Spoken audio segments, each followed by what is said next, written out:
깊은 밤 달빛도 가려진 채 짙은 어둠이 깔린 외딴 산속 마을.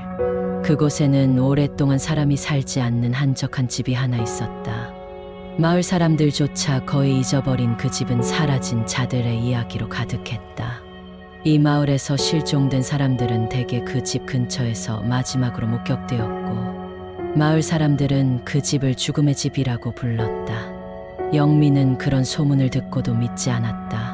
그는 항상 논리적이고 이성적인 사람이었기 때문이다. 그저 허무맹랑한 미신이라고 생각하며 친구들과 내기를 걸었다. 그 집에서 하룻밤을 보내면 큰 돈을 받을 수 있다는 내기였다.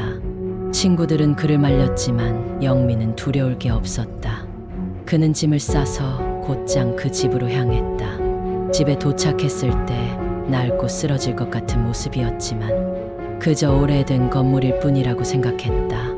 문을 밀고 들어가니 먼지가 쌓인 가구들과 어두운 벽지, 그리고 썩어가는 나무 냄새가 그를 맞이했다. 집 안은 차갑고 고요했으며 발소리조차 죽은 듯이 울리지 않았다. 영민은 준비해온 침낭을 방 한가운데 깔고 혼자서 집을 둘러보기 시작했다. 집 안을 돌아다니며 이상한 점이 있는지 확인했지만 특별한 건 없었다. 그저 오랜 시간 방치된 폐가일 뿐이었다. 하지만 한 가지가 이상했다. 집 안에는 곳곳에 낡은 거울들이 걸려 있었다. 작은 거울부터 큰 거울까지 마치 집 주인이 거울을 수집한 것처럼 온 벽마다 걸려 있었다. 그 거울들은 오래되어 금이 가거나 흐릿하게 변색된 것들도 많았지만 유독 깨끗하게 유지된 거울도 있었다. 거울을 쭉 훑어보던 중 영민은 한참을 걸려있는 가장 큰 거울 앞에 섰다. 그 거울은 높이가 그와 비슷했고 거울 안에는 자신의 모습이 어둠 속에서 희미하게 비쳤다.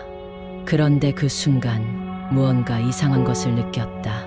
자신이 거울을 바라보고 있는데 거울 속 자신의 모습이 미묘하게 어긋난 것 같았다. 고개를 갸웃하자 거울 속의 자신도 같은 동작을 했지만 미묘하게 늦었다. 영민은 찝찝한 기분이 들었지만 그저 피곤해서 착각한 것이라고 생각하며 다시 돌아섰다.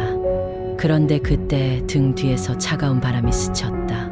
마치 누군가가 가까이 있는 듯한 기분에 그는 갑자기 심장이 두근거리기 시작했다.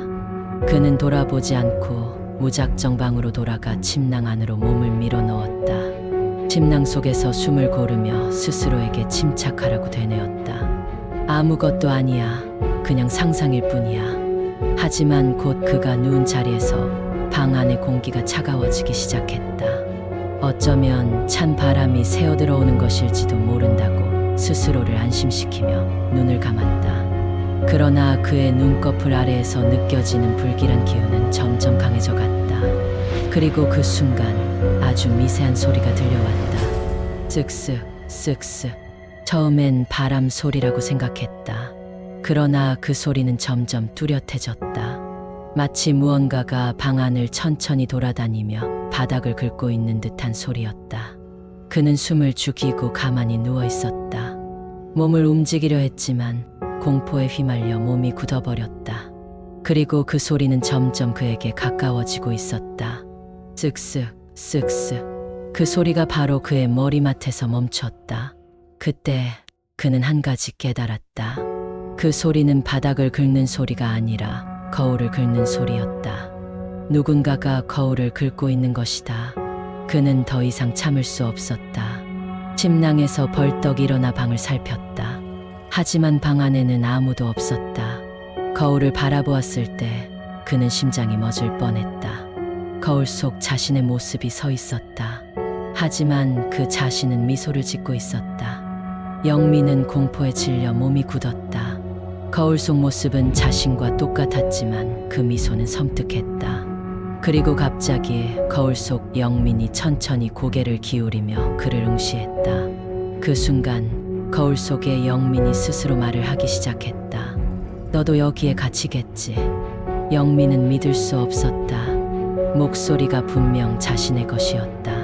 거울 속 자신이 말을 하고 있었다. 그는 서둘러 방을 나가려 했지만 문은 굳게 닫혀 있었다. 공포에 휩싸인 채 다시 거울을 보았다. 거울 속 영민은 이제 몸을 천천히 기울이며 거울 안에서 나오는 것처럼 보였다. 그가 한 걸음 뒤로 물러나자 거울 속의 영민은 미소를 짓고 있었다. 너도 나처럼 될 거야. 그 순간 거울 속 영민이 거울 밖으로 발을 내디뎠다. 영민은 패닉에 빠져 거울을 향해 소리쳤지만 그 미소 짓는 얼굴은 멈추지 않고 점점 더 가까워졌다.